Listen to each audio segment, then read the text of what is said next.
So ప్రార్థన చేయండి అమ్మాయి, ప్రార్థన చేయండి, సంఘం గురించి ప్రార్థన చేయండి. సంఘానికి ఎన్నో విషయాల్లో లోపాలు ఉన్నాయి, ఎన్నో లోపాలు. ఒకటి అతి ప్రాముఖ్యమైన లోపం ఏంటంటే సంఘానికి సహవాసము లోపిస్తుంది. సహవాసం అంటే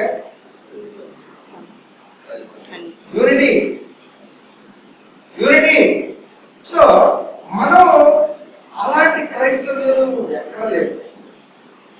ఎక్కడ క్రైస్తవులు లేరు. మా చర్చి, మాది, మీ సంఘం, మా సంఘం. క్రీస్తు విభజింపబడి ఉన్నాడా?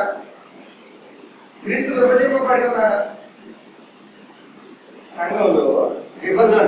సంఘములో ఇప్పుడు క్రైస్తవ్యం అంతట్లో విభజన. ఆ విభజనలో రకరకాల సంఘాలు. ఆ సంఘాల్లో వీధికి ఒక సంఘం. ఆ సంఘంకి వచ్చేద్దాం, సింగిల్ ఒక చర్చికి వచ్చేద్దాం. ఈ చర్చిలో మామూలు ప్రతి చర్చిలో ముందు వరుస గ్రూపు, వెనక వరుస గ్రూపు, మధ్య వరుస గ్రూపు. అవునా కదా? చెప్పండి, ఎన్ని విభజనలు వచ్చేస్తున్నాయి? మనం ఎదగకపోవడానికి గల కారణం ఇదే. నిజదేవుడిని నువ్వు తెలుసుకున్నావు, సత్యదేవుడిని తెలుసుకున్నావు, దేవుడి కుమారుడికి ప్రేమను రుచి చూసావు, ఆ శిలువ యాగాన్ని తెలుసుకున్నావు. మరి నాకు తెలుసుకున్నా మనకెందుకు ఆ యూనిటీ ఉండదు? సరే, సంఘంలో లోపించింది సహవాసం. అతి ప్రాముఖ్యంగా ఎన్నో రోజుల నుంచి నేను చెప్తాను, ఒకటే చెప్పాను. మంగళవారం కలవాలా, లక్షవారం కలవాలా, శుక్రవారం చర్చలో కలవాలా. సహవాసం విన్నాడా లేదా అనవసరం. ప్రతి చోట మీటింగ్ పెట్టాలా. మంగళవారం పెట్టు, ఎవడు రాలేదా ఒక్కరితో కూర్చో, చెయ్యి అంటే చుట్టుపక్కల ఎవడో ఒకటి వస్తాడు. అదే చెప్తాను. సీక్రెట్ తెలుసుకోండి. సంఘం డెవలప్ అవడానికి గల కారణం సీక్రెట్ అదే, సహవాసం. ఆదివారం వస్తాం, ఆ గంట లేట్ అయిపోయిందనుకుంటే పరిగెట్టుకుంటూ వస్తాం, ఏదో పెడతాం, ఏదో వెళ్ళిపోతాం, అయిపోయింది. శుక్రవారం వస్తాం, కరెంటు పోయింది కదా లేట్గా వస్తాం, లేదంటే ఎవరు రాలేదు కదా లేట్గా వస్తాం. వచ్చిన తర్వాత ఏదో పెట్టాం, లేట్ అయిపోతుంది, హడావిడి వెళ్ళిపోతాం. ఈ రెండు కోటాల వల్ల నీ అభివృద్ధి సాధ్యమా?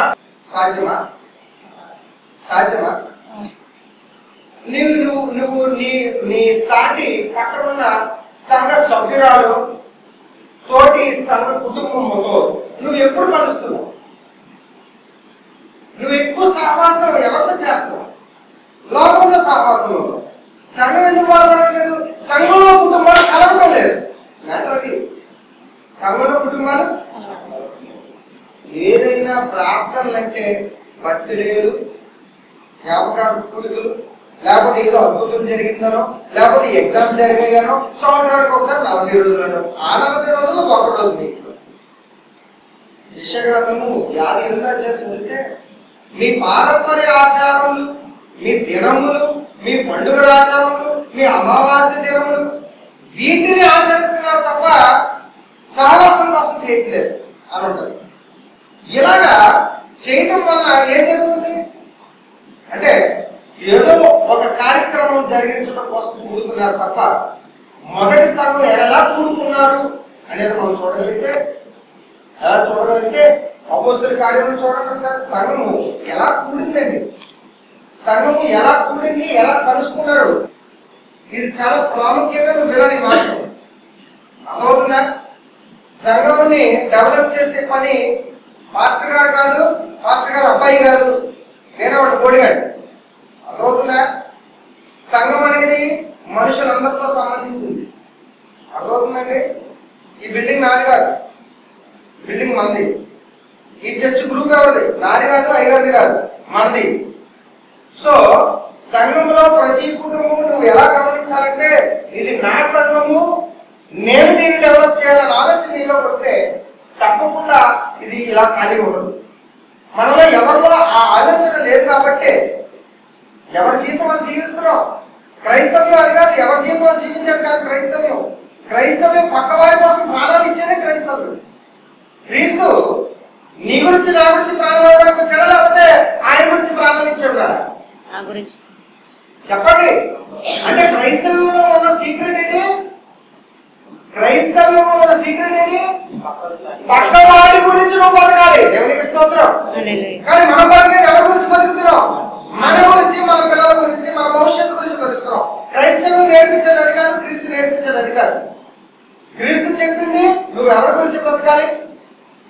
మన ఇతరులు, పక్కవాడి, నీ సహోదరుని నిన్ను వలే నీ సహోదరుని ప్రేమించు. ఆజ్ఞల్లో ఏది ఇంపార్టెంట్ అని అడిగాడు ఒక ఆయన మొదటి వచ్చి.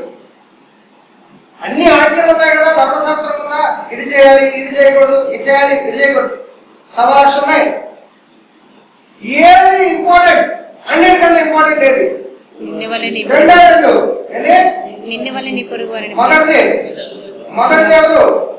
మొదటి దేవుడు. నేను తప్ప వేరొక దేవుడు. దేవుడిని తప్ప ఇంకేమీ ప్రేమించకూడదు మొదట. తర్వాత నెక్స్ట్ నిన్ను వల్ల నీ పొరుగు వారిని ప్రేమించు. ఈ రెండే అంటండి క్రైస్తవం అంటే. క్రైస్తవం అంటే ఏంటి? మరి ఒకటి చేస్తున్నాం, దేవుడు అంటే భయం అంటారు. మరి రెండోది? రెండు కంపల్సరీ అంట. మొదటిది ఎంత ఇంపార్టెంట్, రెండోది కూడా అంతే ఇంపార్టెంట్ గా చెప్తున్నాడు యేసుక్రీస్తు. అటువలే మొదటి దాని వల్లే ఇది కూడా చాలా ఇంపార్టెంట్ అని అంటాడు పర్టికులర్ గా మాట. ఏమో ఒకటి చేసి ఇంకోటి చేయకుండా ఉండొచ్చేమో, నాకు దేవుడు కావాలి, మనుషులతో నా మనుషులతో అని అంటారేమో అనేవాళ్ళు వస్తారు. కాబట్టి పర్టికులర్ గా ఆ మాట కూడా అన్నాడు. దాని వల్లే ఇది కూడా చాలా ప్రాముఖ్యమైనది. రెండోది నిన్ను వలే. సో క్రైస్తవం అంటే ఏంటి? మన కోసం మనం బతకడం కాదా? అలాగైతే చర్చికి రావడం మానేయాలి ఫస్ట్ ఆఫ్ ఆల్. చర్చ్ అంటే ఏంటో ఇంగ్లీష్ లో చర్చ్ అంటున్నారు కదా, మీరు మనం కూడా చర్చ్ అలవాటైపోయింది. సంఘము ఏంటది? చర్చ్ అంటే సంఘము. కొంతమంది జనాలు కూడుకునేదాన్ని సంఘము అంటారు. ఏమంటారు? మరి ఎవరి సంఘం అది? ఆత్మగా ఎవరి సంఘం? క్రీస్తు సంఘం. ఎవరిది? ఇది ఎవరు కనుక్కున్నాడు ఈ సంఘాన్ని? Who is the founder and president? Founder and president అని రాస్తాడు కదా. Who is founder and president? యేసుక్రీస్తు. సంఘాన్ని స్థాపించినాడు యేసుక్రీస్తు. సో యేసుక్రీస్తు సంఘంలో నువ్వు వచ్చావంటే యేసు వలె పక్కవాడి గురించి ఆలోచించాలి. ఇప్పుడు మొదటి సంఘం ఏం చేసిందో, అపోస్తల కార్యములు మొదటి సంఘం ఏం చేశారో చూడండి. అద్భుతమండి, చాలా అద్భుతం. అపోస్తల కార్యములు 2వ అధ్యాయము 42వ వచనం నుంచి చదవండి. 42 మీరు అండర్లైన్ చేసుకోండి. చదువుకున్న వాళ్ళు, చదువుకోలేకపోయినా మీ పెన్ తోటి బైబిల్లో మార్క్ చేసుకోవాలి. ఇది నేను చేయవలసిన పని అని రాసుకోండి. అక్కడ 42వ వచనం చదవండి. వీరంటే ఎవరు? దాని ముందు వచనం చదువు. కాబట్టి అతని వాక్యం అంగీకరించిన వారు ఎవరు? అతని వాక్యము. అతను వాక్యము ఎవరిదా? వాక్యం ఎవరు చెప్పారు ఆ వాక్యము? 14వ వచనం చూడు. అతని వాక్యం అని ఉంది కదా, ఎవరు చెప్పారు ఆ రోజు వాక్యం? ఎవరు చెప్పారు? అయితే పేతురు ఆ 11 కూడా లేచి నిలిచి బిగ్గరగా వారితో ఇట్లా నేను. అది పేతురు ప్రసంగం స్టార్ట్ చేశాడు. 14వ వచనంలో ప్రసంగం స్టార్ట్ అయింది. 38 వచనంతో ప్రసంగం అంతమైంది. ప్రసంగానికి లాస్ట్కి వచ్చేసరికి 37వ వచనంలో ఆ ప్రసంగం విన్న వాళ్ళందరూ, ఆ రోజు పేతురు గారు ప్రసంగించారంట జనాలందరూ ఉంటే. ఆ ప్రసంగించినప్పుడు వారు ప్రసంగించిన తర్వాత 37వ వచనంలో జనాలందరూ ఏం అడిగారో చూడండి. వారు ఆ మాటలన్నీ విని హృదయంలో బాధపడ్డారంట. బాధపడి ఏమన్నారంట? సహోదరులారా మేమేమి చేతుమని పేతురును అది ఒక్క నిమిషం ఇక్కడ చాలా జాగ్రత్తగా గమనించాలి. వారు ఈ మాట విని హృదయంలో నొచ్చుకున్నారు. నొచ్చుకోవడం అంటే అసలు ఎందుకు బాధపడాలి? బాధపడేటట్టుగా ఏం ప్రసంగం చేశాడు ఆయన? దేనికి బాధపడ్డారు? ఈయన అన్నందుకు కాదు, వారు చేసిన తప్పిదములకు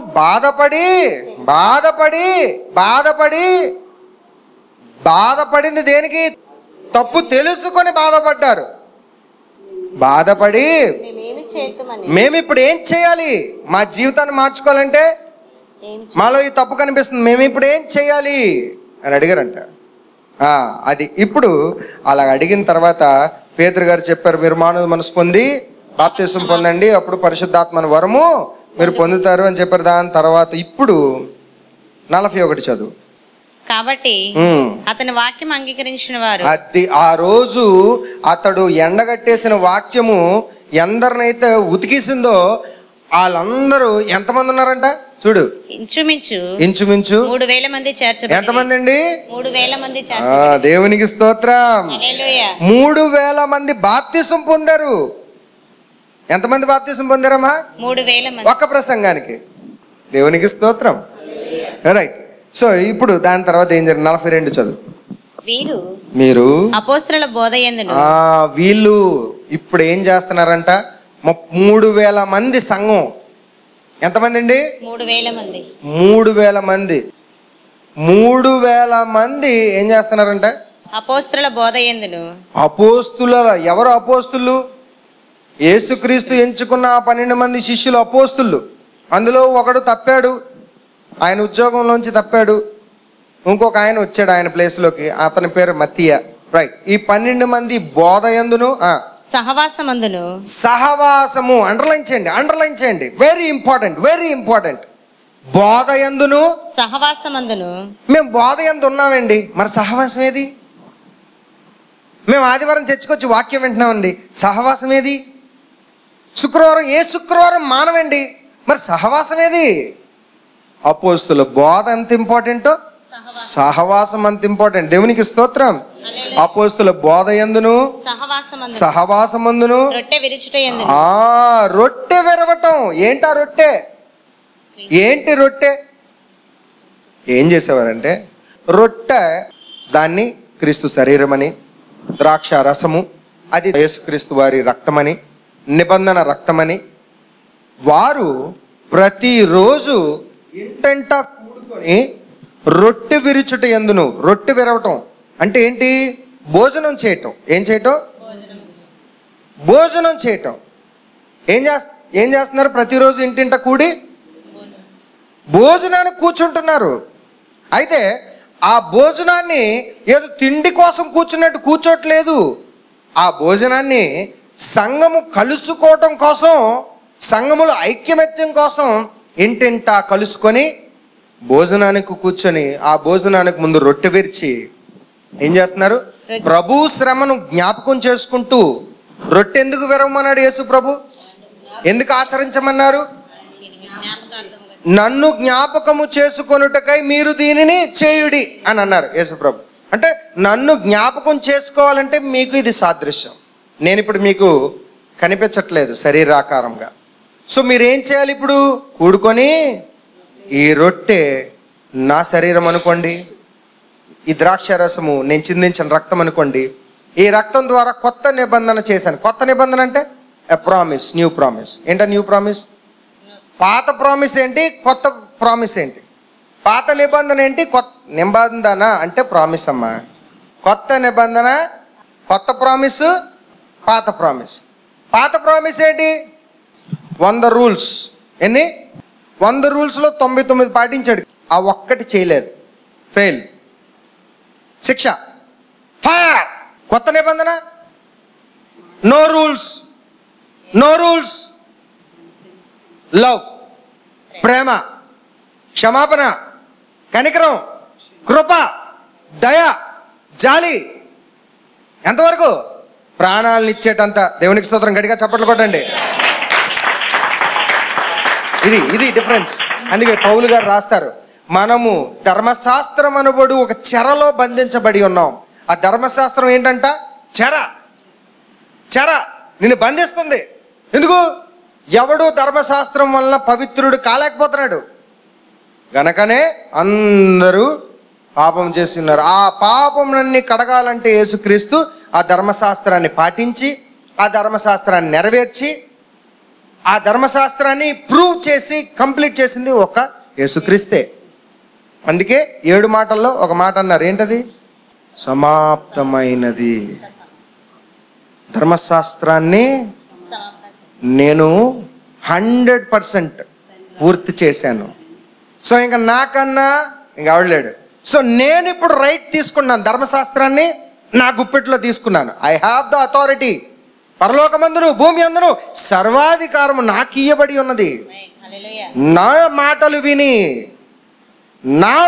విని ఇప్పుడు నేను చెప్తున్నాను. ఒకప్పుడు మీరు విన్నారు కదా, నరహత్య చేయవద్దని మీరు విన్నారు కదా, మోషే చెప్పాడు కదా, మీరు విన్నారు కదా. ఇప్పుడు నరహత్య కాదు, పక్కవాడి మీద అబద్ధ సాక్ష్యం చెప్పినవాడు నరహత్య చేసినవాడు, పక్కవాడిని వ్యర్థుడా అని పిలిచినవాడు నరహత్య చేసినవాడు. ఒకప్పుడు మీరు విన్నారు కదా, స్త్రీతో వ్యభిచారం చేసిన వాడు పాపి అని విన్నారు కదా, మోషే చెప్పాడు కదా. ఇప్పుడు నేను చెప్తున్నాను. అంటే ఏంటి డిఫరెన్స్ ఏంటి? అంటే అప్పుడు దేవుడు తప్పు చెప్పాడా? No no no no no. అప్పుడు చెప్పింది 100% రైట్. ఇప్పుడు ఈయన ఏం చెప్తున్నాడు? అడ్వాన్స్ చేస్తున్నాడు దాన్ని. అడ్వాన్స్ రూల్స్ ఉన్నాయి, రూల్స్ని ఇంకా అడ్వాన్స్ చేస్తున్నాడు. ఏంటి? ఇప్పుడు అవన్నీ నేను పాటించి అధికారం నా చేతిలో ఉంది. ఇప్పుడు నేను చెప్తుంది విను. ఏంటి ఆయన చెప్పాడు? స్త్రీని కన్నుతో చూస్తే లోపల ఇక్కడ తప్పు గురించి ఆలోచిస్తే then you have done the sin. నువ్వు ఆ రోజే వ్యభిచారం చేసావు స్త్రీతో. చూసారా ఆయన బోధ అద్భుతమైన. దేవునికి స్తోత్రం. ధర్మశాస్త్రములో చిక్కుబడి ఉన్న మనల్ని ఏం చేశాడు? బయటికి తీసుకొచ్చాడు ఇజ్రాయేలీని. సో ఈ కొత్త నిబంధన అనే రొట్టె, న్యూ ప్రామిస్. ఇక నీకు రూల్స్ లేవు. క్రీస్తు ప్రేమ మధ్యలోకి వచ్చేసింది. నీ పాపములన్నీ క్షమించబడతాయి. నువ్వు ఓన్లీ నీలో ఆ పశ్చాత్తాపం రావాలి, అంతే అంతే. ఆచారం కాదు. ఫలానా చేస్తే అప్పుడు లేటి మేక తీసుకురావాలి, ఎద్దుని తీసుకురావాలి, పక్షిని తీసుకురావాలి. ఏం చేయాలి? బలివ్వాలి. ఏటేటా పాప పరిహారం బలివ్వాలి. ఏమండి ఇంత కార్యక్రమం ఉంది. మరి ఇప్పుడేంటి? నువ్వు మనసులో ఒక చిన్న పశ్చాత్తాపం. తప్పు చేయనోడు ఎవడైనా ఉన్నాడా భూమి మీద? నాకు ఒకసారి ఒక యవనస్తుడు ఎలాగా అడిగాడు, బాప్తీసం తీసుకుంటే అయిపోయిందా అన్నాడు. పరలోకం వెళ్ళిపోతామా అన్నాడు. ఒరే బాప్తీసం పరలోకానికి వెళ్ళడం కాదురా. బాప్తీసం అంటే కాంప్లెక్స్లో నువ్వు శ్రీకాకుళం బస్సు ఎక్కావు, శ్రీకాకుళం వెళ్ళిపోలేదు. ఏంటి బాప్తీసం అంటే? ఏంటి బస్సు కూడా ఎక్కలేదు, ఇంకా టికెట్ కొన్నావు. ఏంటది? టికెట్ కొన్నావు, బస్సు ఎక్కావు, మధ్యలో దిగిపోతే సిఎంఆర్ సెంట్రల్ దగ్గర సినిమా హాల్ కనిపిస్తుంది. సినిమా హాల్లో అదేదో సినిమా ఉందంట. ఆ సినిమా పోస్టర్ చూసావు నువ్వు, బస్సు దిగిపోవడానికి ఛాన్స్ ఉంది కదా, ఉందా లేదా చెప్పండి? ఎవడైనా దిగిపోతాడు లేదా? ఏమో, ఎవడూ పర్ఫెక్ట్ కాదు. నేనైనా పాపం చేయొచ్చు, ఎవరైనా పాపం చేయొచ్చు. గనకనే ఎవడు పర్ఫెక్ట్ కాదు కాబట్టే అలా నేను పర్ఫెక్ట్ అని చెప్పుకొని మహాజ్ఞానిని చెప్పుకునే వాళ్ళని బట్టే యేసుక్రీస్తు అన్నాడు, మీరు అబ్రహాము సంతానం అంటున్నారే, ఆ అబ్రహాము పుట్టక మునుపు నేనున్నాను అన్నాడు. మీరు విరవీగకండి, మీరు పవిత్రులని. అబ్రహాముకు ముందు నేనున్నాను అంటున్నాడు. ఎవరు? యేసుక్రీస్తు. సో యేసుక్రీస్తు అన్నిటిలో పర్ఫెక్ట్. సో యేసుక్రీస్తు దయ వలన మనము రక్షణ పొందుతున్నాం. అంతేగాని మన నీతి కార్యములు కాదు, మన ప్రార్థనలు కాదు, గంటసేపు ప్రార్థనలు, లేకపోతే వారం పొడుగున ప్రార్థనలు, లేకపోతే ఈ బైబిల్ చదవటాలు, వాక్యాలు చెప్పటాలు, వాక్యాలు నేర్చుకోవటాలు, పవిత్రంగా జీవించటాలు, వీటి వలన పరలోకానికి ఒకడు నీతి కార్యములు చేయటం వలన వాడు పవిత్రుడు కాలేడు. కేవలము ఆయన కృప వలనే మనము రక్షించబడుతున్నాము. యేసుక్రీస్తు దయ. సో నీ మనసులో ఎప్పుడు ఉండాలి ఏంటి? ఆయన దయ వలన నేను రక్షణ పొందాను, నేను దేవుడి దగ్గరికి చేరుతున్నాను. సో ఇప్పుడు నూతన నిబంధన ఇదనమాట. అర్థమైంది? ఇప్పుడు నూతన నిబంధన ఈ నా రక్తము వలనైనా ఈ కొత్త నిబంధన మీరు తాగండి. అయితే ఇది ఎందుకు చేయమంటున్నాడు? మీరు కూడుకున్నప్పుడల్లా ఈ రొట్టె విరవండి, విరిచేటప్పుడు నా శ్రమలను మీరు గుర్తు చేసుకొని ఏం చేయాలి? యేసుప్రభు మాట అన్నారండి, మీరు నాకంటే గొప్ప కార్యములు చేస్తారు అనగానే ఇప్పుడున్న ఈ సర్కస్ ఫీట్లు చేసే వాళ్ళు ఉన్నారు కదా టీవీల్లో, చూసారా? సర్కస్ ఫీట్లు చూడలేదా? సర్కస్ వస్తుంది తెలీదా? ఏ సర్కస్ తెలీదా? టచ్ అంటారు. మొత్తం ఒక 100 మందో 50 మందో పడిపోతారు వెనక్కి. చూడండి సర్కస్ చూసారా? ఈ మధ్య ఒకడు నీళ్ళు చల్లుతున్నాడు, రోజు 10:30కి వస్తుంది. నీళ్ళు చల్లితే జనాలు పడిపోతున్నారు వెనక్కి. సర్కస్ ఫీట్లు, కర్చీఫులతో గెంతడాలు, కర్చీఫులతో రోగాలు పోవటాలు. నాకన్నా గొప్ప కార్యములు యేసు చేసింది, భూమి మీదకి వచ్చింది అద్భుత కార్యాలు చేయటానికి కాదురా మూర్ఖ జనమా అని అన్నాడు ఆ రోజే. ఒక ఆయన వస్తే, మీరు అర్జెంటుగా రావాలి, నా కొడుకు రోగంతో ఉన్నాడు, రావాలి అన్నాడు. యేసుప్రభు ఏమన్నాడు తెలుసా? వెంటనే, మీరు అద్భుత కార్యములు సూచక్రియలు చూస్తేనే కానీ నమ్మర్రా అంటే, ఆ స్లాంగ్ ఎలా ఉందంటే మీరు నమ్మరు అనమాట. ఇంకా మీకు అద్భుత కార్యాలే కావాలి. ప్రతి చోట యేసుక్రీస్తు వారు చెప్పింది ఏంటి? స్వస్థపరిచిన తర్వాత మీరు ఈ విషయం ఎక్కడికి చెప్పకండి. బాబు నీకు నమస్కారం పెడతాను రా, మరి నీకు దొండ పెడతాను రా, ఇది చెప్పకరా. మరి టీవీలో నువ్వు ఇప్పుడు ఏంటి చూపిస్తున్నావు? ఈ చర్చికి వచ్చామండి, నా చెయ్యి వంకరు ఉండేదండి స్ట్రైట్ అయిపోయిందండి, కాలు వంకరు ఉండేది స్ట్రైట్ అయిపోయిందండి, ఆడి చేత 4 డ్యాన్సులు వేయించడాలు. యేసు ప్రభు ఎందుకు అలా పదే పదే ఎవరికి చెప్పుకో అని ఎందుకు అన్నాడు? ఏ రోజున ఎవడైనా ఆలోచించాడా? ఒరే, అదే విధంగా నువ్వు చెప్పుకుంటూ వెళ్ళిపోతే ప్రచారం ఏమవుతుంది? యేసు స్వస్థతలు చేస్తున్నాడు, రొట్టెలు ఇస్తున్నాడు, బట్టలు ఇస్తున్నాడు. ఏ స్వస్థత. జనాలు అప్పుడు నా దగ్గరకు ఓన్లీ స్వస్థతల కోసమే వస్తారా, ఇంకా నా బోధ వినడానికి రారు. కాబట్టి నువ్వు స్వస్థతలు పొందావని చెప్పద్దు, బోధ నువ్వు నేర్చుకో, 10 మందికి బోధ చెప్పు, అంతే. దేవునికి స్తోత్రం.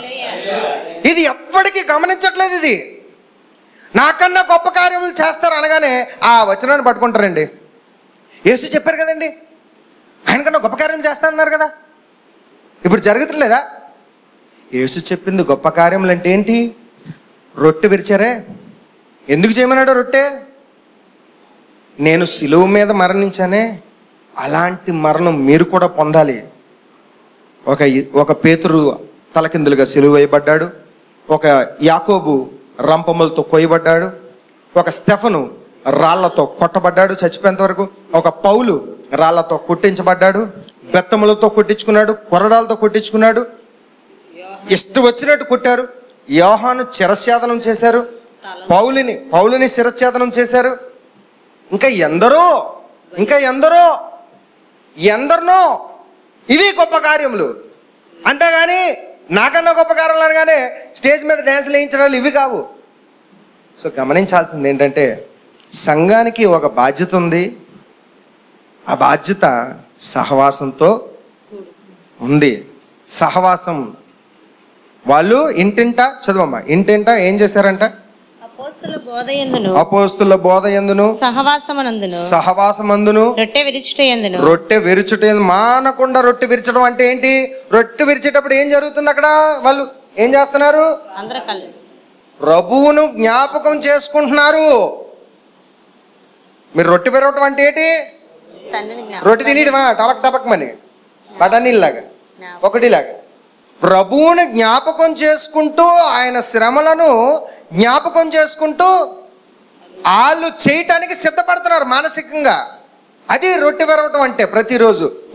ప్రతిరోజు అలా జ్ఞాపకం చేసుకుంటూ రొట్టె విరుచుట యందును ప్రార్థన చేయుట యందును ఎడతెగడం అంటే ఏంటి? మానకుండా అంటే ఒక్క రోజు కూడా మానలేదంట. దేవునికి స్తోత్రం. మరి ఇప్పుడు చూడండి, మన సహవాసం ఎన్ని రోజులు ఉంది? ఎన్ని రోజులు? ఇప్పుడు 1.5 గంటన్నర, ఆదివారం 2 గంటలు, 3.5 గంటలు. నేను అందుకే పర్టికులర్గా ఎన్ని రోజులు అన్నాను. గంటల్లో చెప్పండి. ఇప్పుడు సహవాసం ఎంత ఉంది? 3 గంటలు, 3.5 గంటలే. ఎందుకు ఎదగట్లేదు? అర్థమైంది ఇప్పుడు. మొదటి సంఘం 3,000, 4,000 ఎలాగ ఎదిగారు? ఎలా బాప్తిసం పొందారు? ఇది సీక్రెట్. 15 సంవత్సరాలు అయింది. ఈ 5 కుటుంబాలే. చూడండి, ఆలోచించండి ఒకసారి. నువ్వు క్రీస్తుని నమ్మావు, అర్థం లేకుండా పోతుంది నీ నమ్మకం. ఎందుకు నమ్మావు? ప్రభు చల్లగా చూస్తాడండి. చూసారా మన ఆలోచనలు ఎలా ఉన్నాయి? ప్రభు చల్లగా చూస్తాడు, అందుకే నమ్మాను. అర్థమవుతుందా? మన నమ్మకం దేనికి? ప్రభు చల్లగా చూస్తాడు, అందుకే నమ్ముకున్నాం మనం. ఎందుకు నమ్మాలి? ఎందుకు నమ్మాలి? అసలు రూల్ ప్రకారంగా ప్రభుని ఎందుకు నమ్మాలి? అసలు ప్రభువుని ఎందుకు నమ్మాలి? ప్రశ్న. ఏమమ్మా? ఒక్క నిమిషం. ప్రపంచంలో నీకు ఏది కావాలన్నా అన్ని దొరుకుతున్నాయి లేదా? మరి ప్రభువుని దేనికి నమ్మాలి? పాయింట్ చెప్పండి. ఇక్కడ దొరికేసింది మీకు పాయింట్. నీకు తిండి కావాలా? ఉద్యోగంకి వెళ్తే తిండి దొరుకుతుంది. నీకు పిల్లలు చదువుకోవాలా? సంపాదించుకోవచ్చు. నీకు బట్టలు కావాలా? ఉద్యోగం చేస్తున్నావు, డబ్బులు వస్తాయి. రైట్. రోగం వచ్చిందా? మందులు ఉన్నాయి, డాక్టర్లు ఉన్నారు. రైట్. ఇంకేమైనా ఇల్లు కొనుక్కోవాలా? ఇల్లు కట్టుకోవాలా? ఇంకేదైనా చేయాలా? ఏదైనా చేయాలా? ఇవన్నిటికీ లోకంలో మార్గం ఉందా లేదా? ఉందా లేదా చెప్పండి. ఉంది. మరి ప్రభువుని దేనికి నమ్ముకోవాలి? చెప్పండి. Very good. మార్గాలన్నీ ఆయన ఇస్తారు. Right, very good. మార్గాలన్నీ ఆయన ఇస్తారు. ఇప్పుడు నువ్వు ఒక ఇల్లు కట్టుకున్నావు అనుకుందాం. ఒక ఇల్లు, సొంత ఇల్లు కట్టుకుందాం. ప్రభు మార్గం తెరిచాడు, ఇల్లు కట్టుకున్నాం. ఆ పక్కనే 3 స్టోరీల బిల్డింగ్ ఉందా లేదా? ఆడెలా కట్టాడు? ఆడి ప్రభువుని నమ్ముకోలేదే. నాకు డిఫరెన్స్ చెప్పి ఇప్పుడు ప్రభువుని ఎందుకు నమ్ముకోవాలి ఇప్పుడు చూపిస్తాను, మీలోంచే తవ్వుతాను బయటికి. మనకి దేవుడి ద్వారా. Very good. ఓకే. ఇంకా తండ్రి దగ్గరికి వెళ్ళడం అంటే దేవుని దగ్గరికి వచ్చారు. చెప్పండి. ఇంకా క్లియర్గా చెప్పాలి. పరలోకం చేరడం ఏంటి? చనిపోయిన తర్వాత బాగుంది, అంతవరకు బాగుంది. చనిపోయిన తర్వాత వరకు కరెక్ట్గా వచ్చింది. చెప్పండి. చనిపోయిన తర్వాత మళ్ళీ అక్కడ మనకు తీర్పు అనేది ఉంది.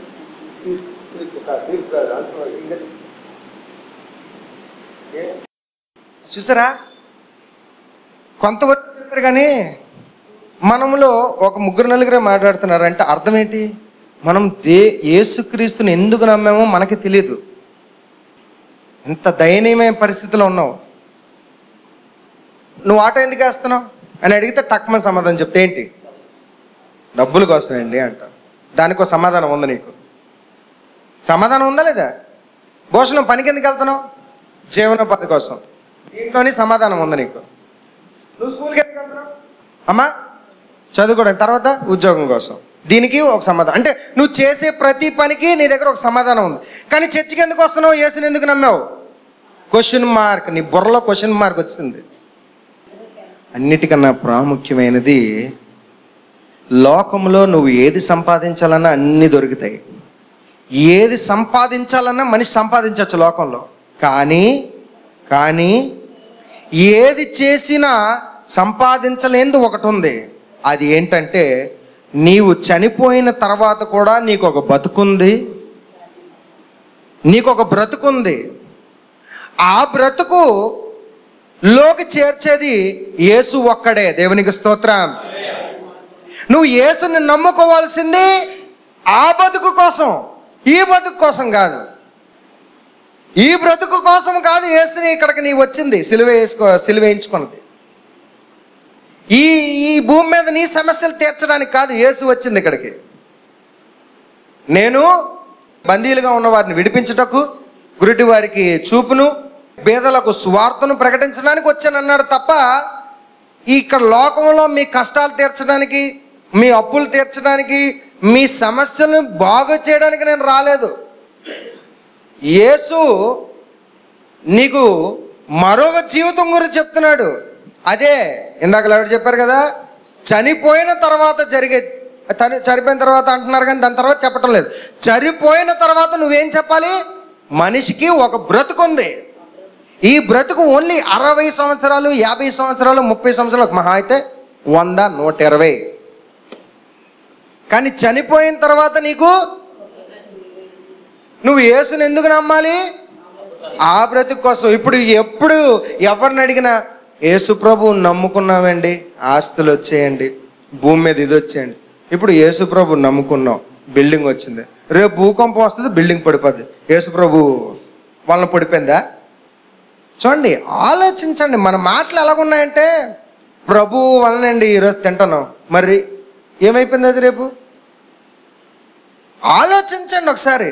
ప్రభువు ఇచ్చేది ఈ అశాశ్వతమైనవి కాదు, శాశ్వతమైనది. అదే మరో బ్రతుకు.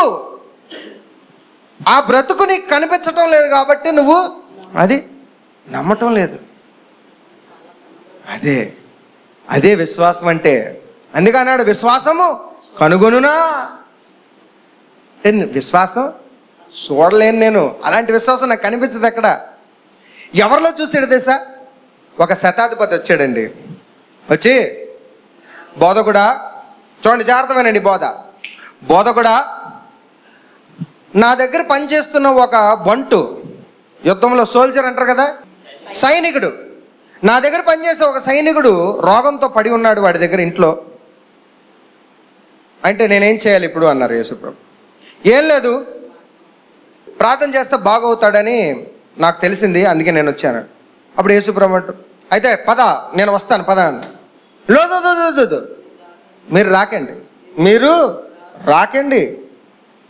మీరు రావసరం లేదు, మీరు ఇక్కడి నుంచి ఒక మాట చెప్పండి, ఆ రోగం అక్కడ పోద్ది, దేవునికి స్తోత్రం అని ఒక డైలాగ్ అన్నాడండి. అద్భుతమైన డైలాగ్. ఏంటి తెలుసా? ఒక డైలాగ్ ఏమన్నాడు తెలుసా? అది దానికన్నా అద్భుతమైన డైలాగ్ అసలైంది ఇంకో డైలాగ్ ఉంది. మీరు రావటానికి నా ఇల్లు అంత అర్హత లేదు అంటే యేసు ప్రభుని గొప్ప చేశాడు. దానికన్నా అద్భుతం ఇంకోటి ఉంది. ప్రభువా, నేను కూడా ఒక అధికారిని,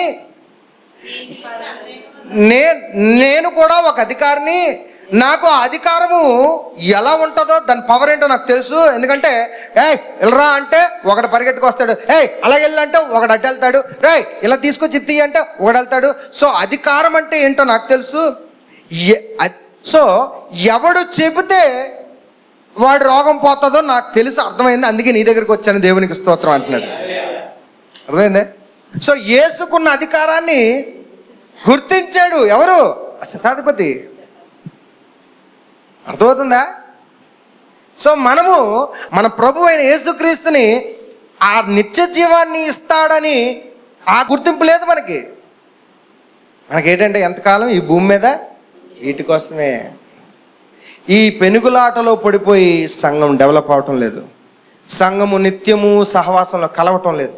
సో అందుకే దయచేసి మీకు చెప్పేది ఏంటి తెలుసా? సంఘములో విభజనలొద్దు, సంఘంలో నిత్యము కలుస్తూ ఉండాలి. మీరు ఎవరైనా ఆశతో అడుగుతారేమో అని చూస్తున్నాను, వారానికి ఒకసారి మా ఇంట్లో పెట్టండి, సంఘమునంతని కలుపుదామండి.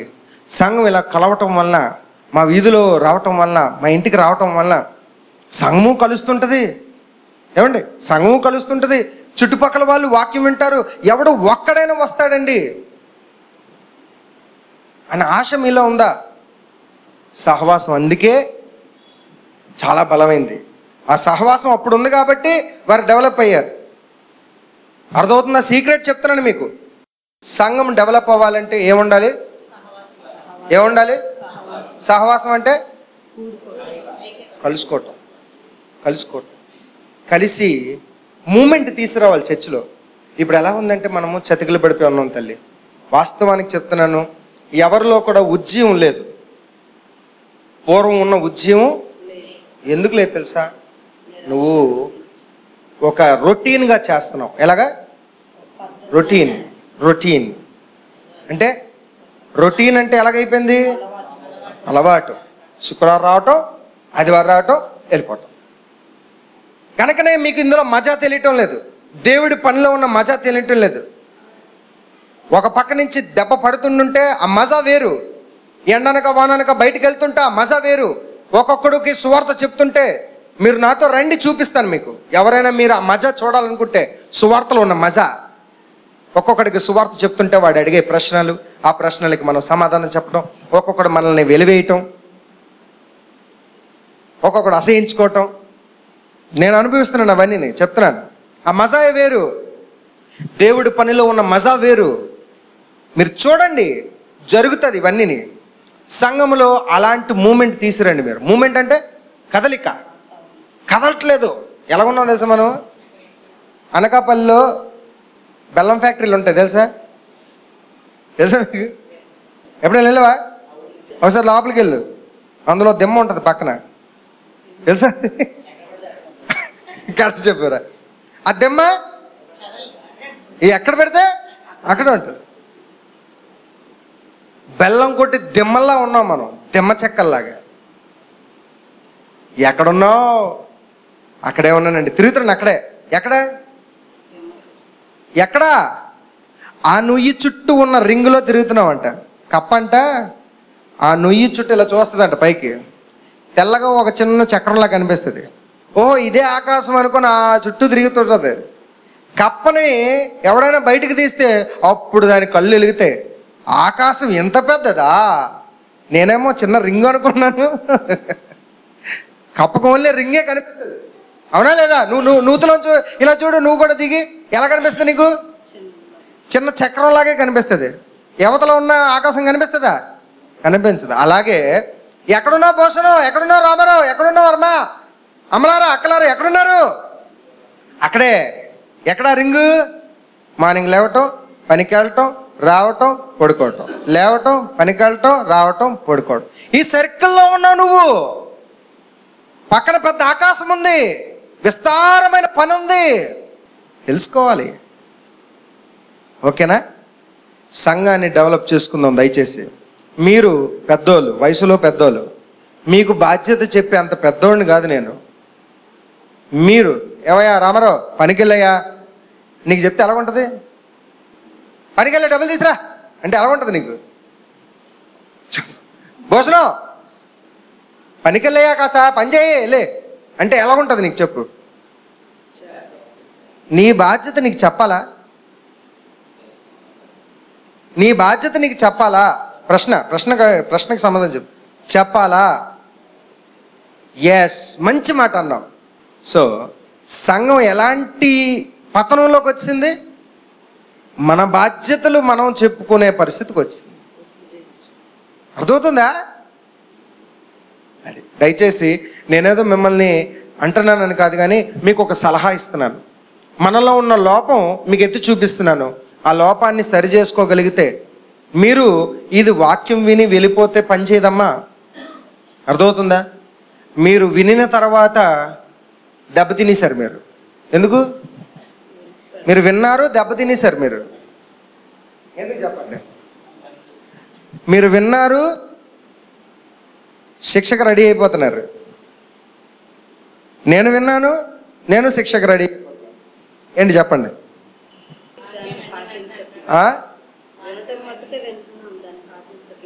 విన్నావు, ఇప్పుడు నా చేతిలో లేదు, నీ చేతిలో ఉంది.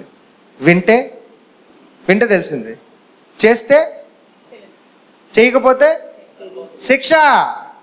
అందుకే అన్నాను, విన్నారు దెబ్బతినేశారు అంటున్నాను. అర్థమవుతుందా? ఇప్పుడు చిన్నపిల్లడు అన్నాడు, అరే అది కాలుతుందిరా, ఒరే అది ముట్టుకోకరా కాలుతుందిరా.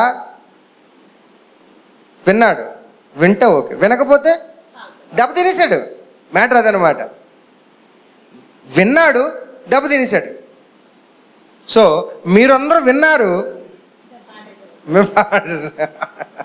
నేను చెప్పను అది. సో లోకంలో కూడా నేను అలాగే సువార్త చెప్తున్నప్పుడు నేను అలాగే అనుకుంటాను, ఎవరో నువ్వు ఆడు వాదిస్తున్నాడు అనుకో, ఎవరో నువ్వు దెబ్బతినేస్తున్నావురా. అక్కడ కొంతమంది వాదిస్తుంటారు, భయంకరంగా వాదిస్తుంటారు, ఎంత మూర్ఖంగా. అందుకే ఈ పాత కాలపు సామెత ఒకటి ఉంది, నేనే మాట్లాడుతుంటాను, చాలామందికి సువార్త చెప్తుంటాను. ఎవరితోనైనా మా అమ్మ మాట్లాడచ్చు అంటాం, అంటే లైక్ మాట్లాడాడు రాయిట్టుకొని మాట్లాడాలంటే ఏంటి, ఆడు మామూలుగా విండు అనమాట.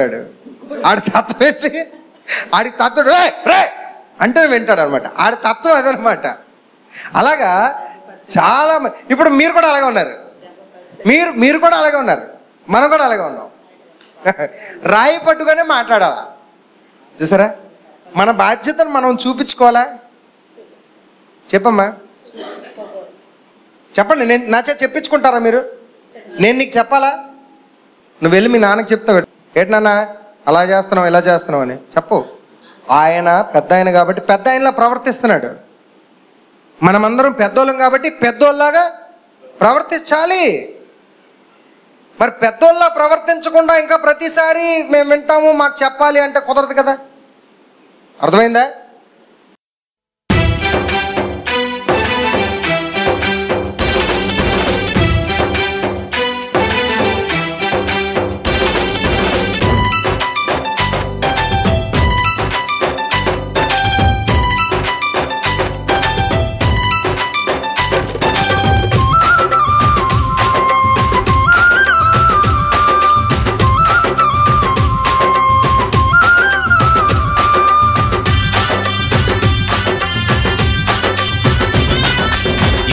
పెద్దన్నో ప్రార్థనకొచ్చిన పాటలు పాడిన మాటలు మారవుగా.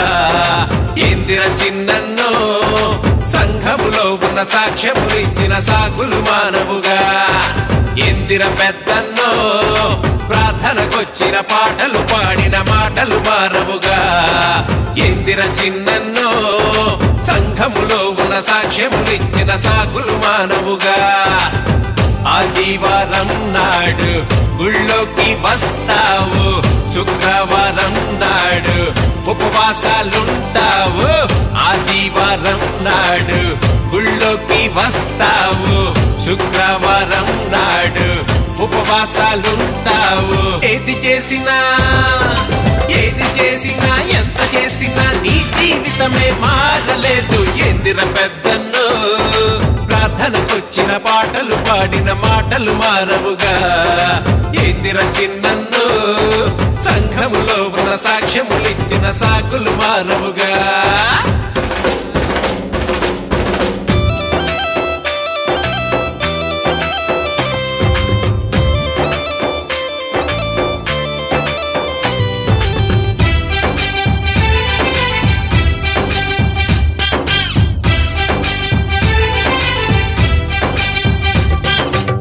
ప్రార్థనకి రమ్మంటే పనిలోకి పోతావు, పనికి రాని సంగతులన్నీ పనిగట్టుకు వింటావు.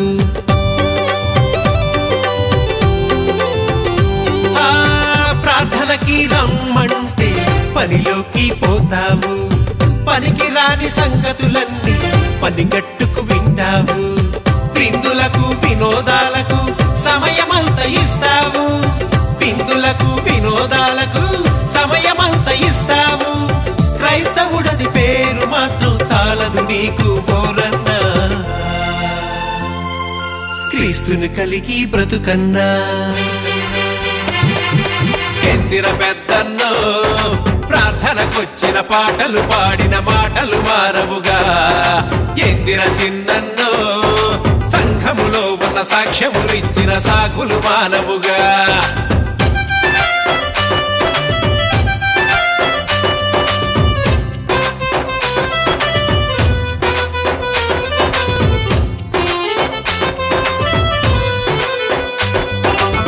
వాక్యమెంతో వింటావు, వీక్నెస్ అయిపోతావు.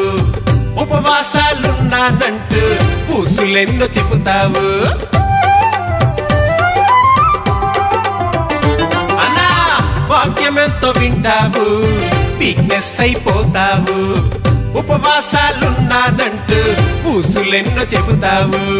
పైకి పచ్చదనమే ఉన్నా ఫలములేని బ్రతుకేసున్నా, పైకి పచ్చదనమే ఉన్నా ఫలములేని బ్రతుకేసున్నా.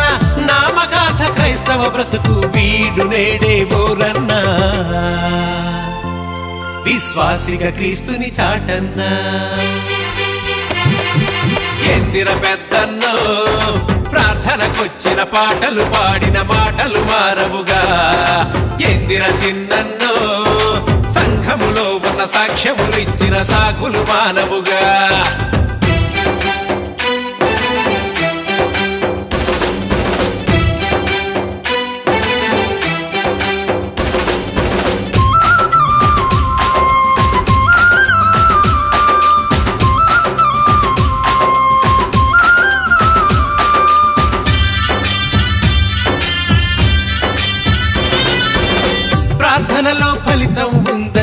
10 మందికి చెబుతావు.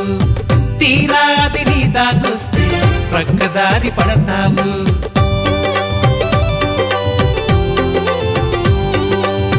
ప్రార్థనలో ఫలితం ఉందని 10 మందికి చెబుతావు. తీరా అది నీ దాకొస్తే ప్రక్కదారి పడతావు. 10 చర్చిలు తిరుగుతావు, పనికి రాకపోతావు. 10 చర్చిలు తిరుగుతావు, పనికి రాకపోతావు. పరలోక రాజ్యం చేరే దారి వేరే లేదన్నా, ప్రభువే నీకు దారన్నా. ఏందిర పెద్దన్నో ప్రార్థనకొచ్చిన పాటలు పాడిన మాటలు మారవుగా. ఏందిర చిన్నన్నో సంఘములో ఉన్న సాక్ష్యమునిచ్చిన సాకులు మానవుగా. ఏందిర పెద్దన్నో ప్రార్థనకొచ్చిన పాటలు పాడిన మాటలు మారవుగా.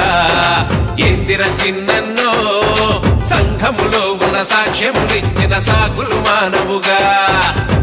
ఆదివారం నాడు గుళ్ళోకి వస్తావు, శుక్రవారం నాడు ఉపవాసాలుంటావు. ఆదివారం నాడు గుళ్ళోకి వస్తావు, శుక్రవారం నాడు ఉపవాసాలుంటావు. ఏది చేసినా ఎంత చేసినా నీ జీవితమే మారలేదు. ఎందిర పెద్దన్నో ప్రార్థనకొచ్చిన పాటలు పాడిన మాటలు మారవుగా.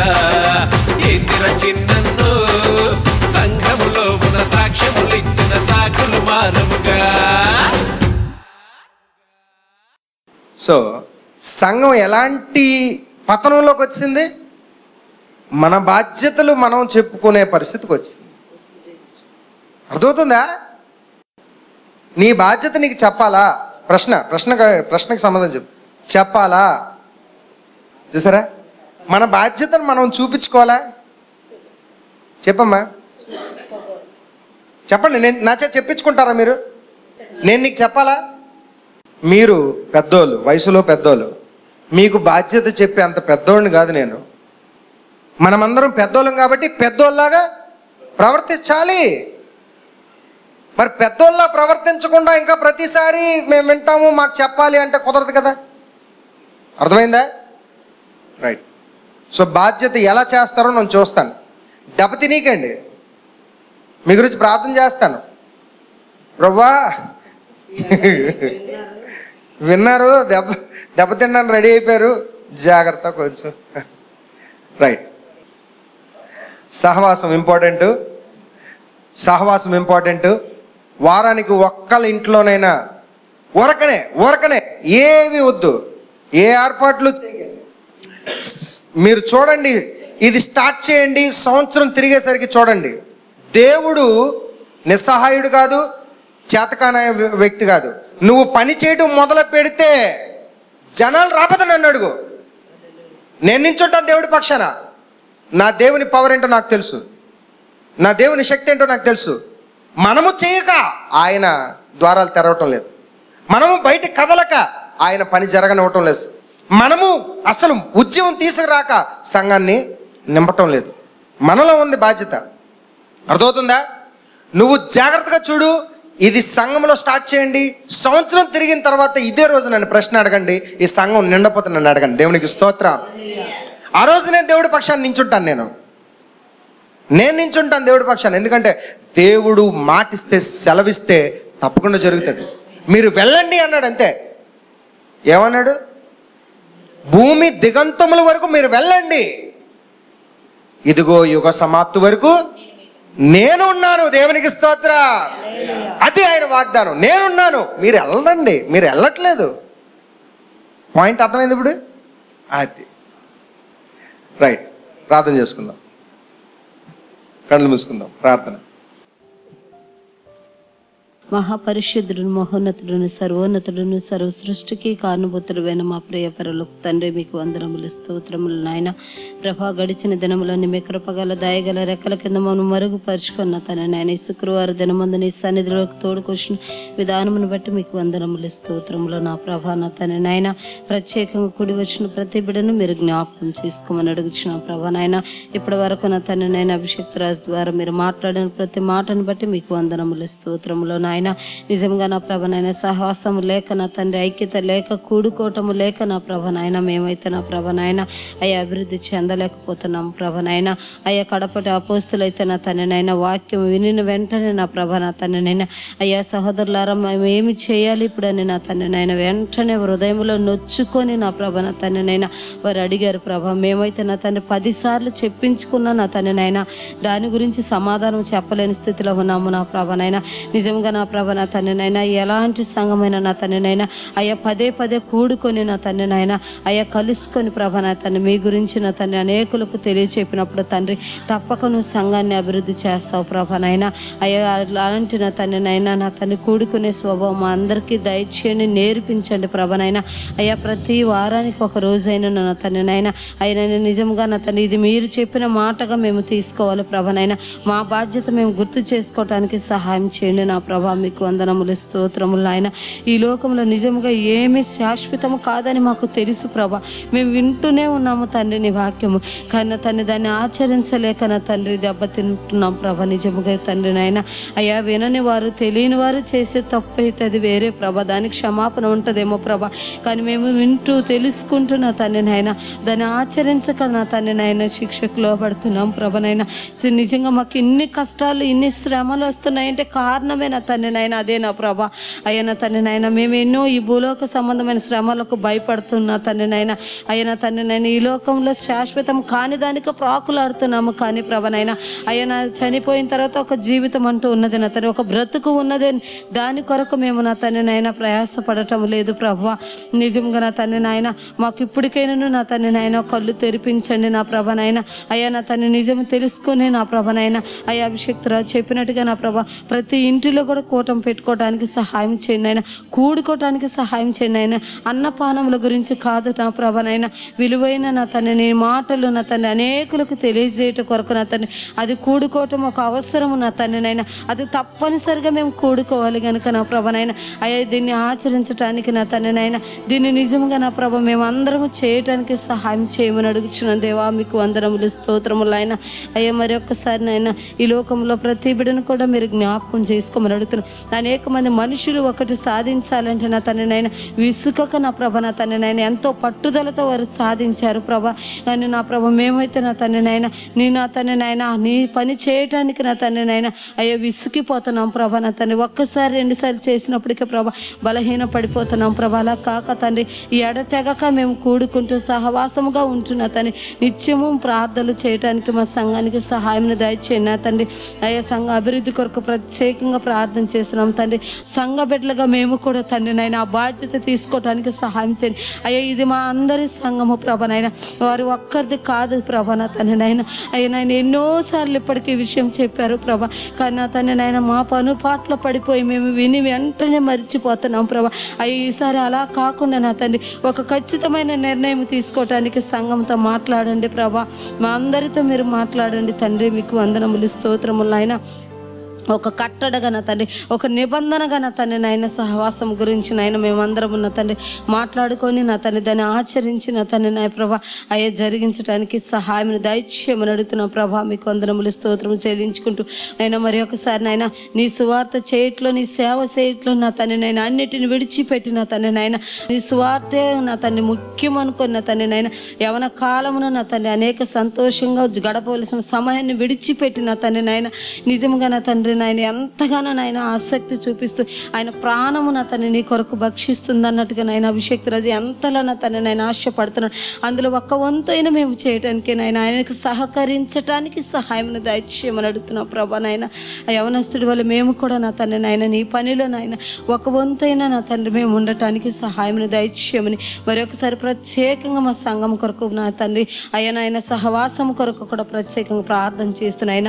వచ్చిన ప్రతి బిడ్డను కూడా మీరు దీవించి ఆశీర్వదించమని ఆయన అయ్యా దైవజనులు కూడా మరి ఒకసారి జ్ఞాపకం చేసుకుని ఆయన కుటుంబాన్ని కూడా దీవించి ఆశీర్వదించమని అయ్యా మేమందరం తిరిగి గృహాలకు వెళ్ళనవుతుండగా నీ దీవెన ఆశీర్వాదంతో నింపి నడిపించమని అయ్యా నీ చిత్తమై మీరు అక్కడ ఆలస్యం అయితే ప్రభా మరి ఒకసారి మేమందరం పునరుద్ధాన దినమందు మీ సన్నిధిలో కూడుకొని మిమ్మల్ని స్తుతించుకునే భాగ్యం మా అందరికీ దయచేయమని యేసయ్య గొప్ప నామంలో ప్రార్థన అడిగి వేడుకొని బ్రతిమాలుకుంటున్నాము తండ్రి.